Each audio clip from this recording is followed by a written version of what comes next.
Hello, friend. You're back for another cocktail. I'm feeling a little bit acidic today, so I'm gonna make us a couple of cocktails with shrubs. And you're like, what the hell is a shrub? Do I have it in my garden? Maybe you do, maybe you don't. I'm not sure. But a shrub is a drinking vinegar. It actually comes from the Arabic word for to drink. I'm using 2.5 ounces of a raspberry champagne vinegar combination shrub here. And this is, I made it on my little stove top at home. I slaved over a hot stove just to make this for you today. And it is a very, very, very old way of preserving fruit.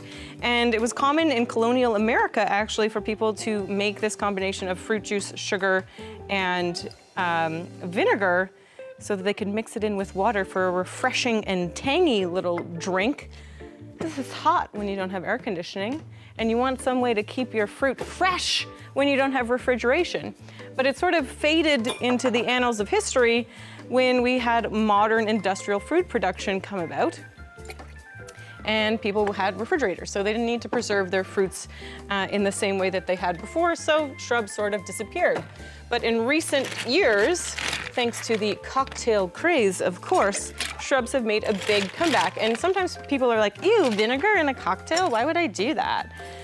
Because it's delicious, because it adds acidity and tang. And you'll notice I didn't use fruit juice in this particular cocktail, which is called a Raffignac. And this cocktail is named after a guy named Count Raffignac, who was the mayor of New Orleans in the early 1800s. It was actually an institution at a popular bar and restaurant in New Orleans called Maylee's from its opening in 1876 until it shuttered in 1986. And it called for a combination of whiskey, sugar, soda, and something called red hambrag. And you might be wondering, what on earth is red hambrag? Well, essentially, it is a raspberry vinegar sugar shrub, which is what we have here. And it has this fantastic little color, as you can see. It matches my outfit. Is that by accident? I think not, my friend. I think not. I always dress to match my drinks. It's actually so delicious. It's incredible how complex and flavorful this cocktail is just by combining our fruit juice, some sugar, and some tasty little vinegars, okay?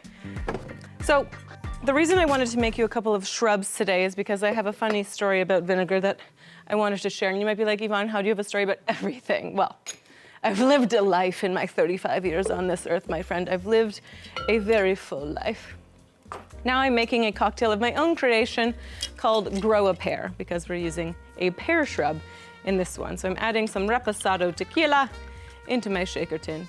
So my ex-boyfriend was absolutely useless in the kitchen. As you can see, I'm no slouch behind the bar, but I'm also a pretty formidable cook, if you can believe it. I'm just waiting for them to give me a cooking show as well. It's any day now, my friends. I'm using a little Amaro Lucano, a fantastic herbal Italian liqueur. Let's get this out of here. We're going to add our spiced pear shrub, 3/4 of an ounce. So he was useless. If I even endeavored to send him to the grocery store with a grocery list, he'd call me in a panic and he'd say, Yvonne, what the is quinoa? Quinoa, sweetheart, it's quinoa. It's okay, it's an ancient grain, it's good for you. You're gonna discover it at some point or another.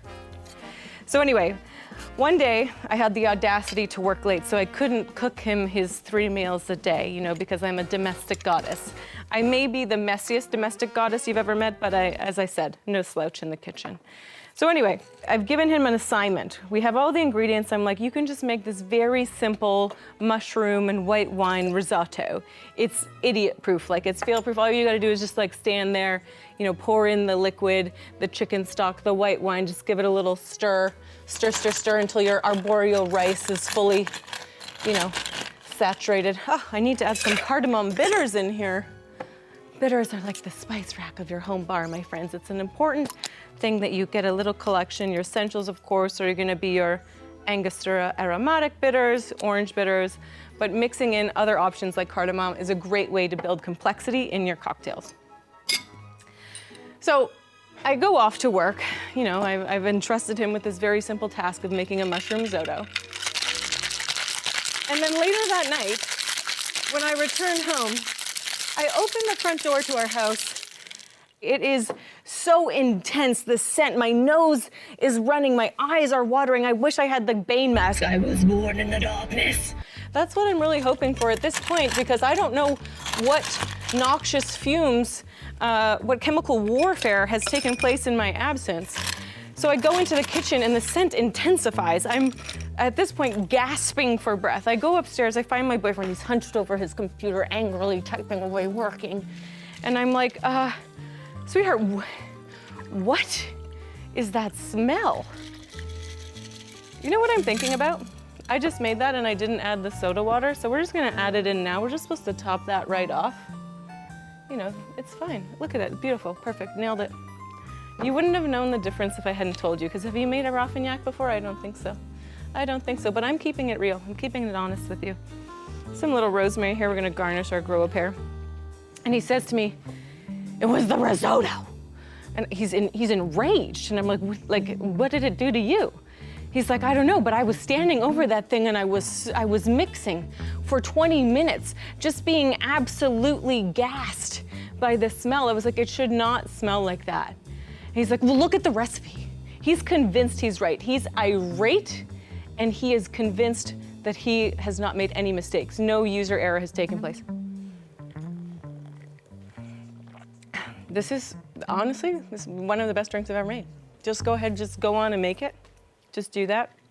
You know where to go.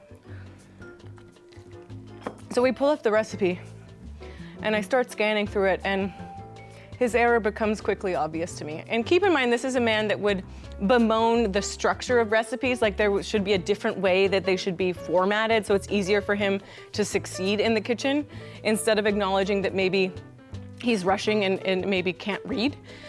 No, where it said white wine, he thought that said white wine vinegar. So he went ahead and stirred and steamed white wine vinegar until the entire house was saturated with the intense acidic scent of boiling white vinegar. So that was the first and the last time I ever entrusted him to feed himself, and got him a credit for Uber Eats. And I think we're gonna keep our vinegar in our cocktails from now on. Cheers, and I'll see you next time.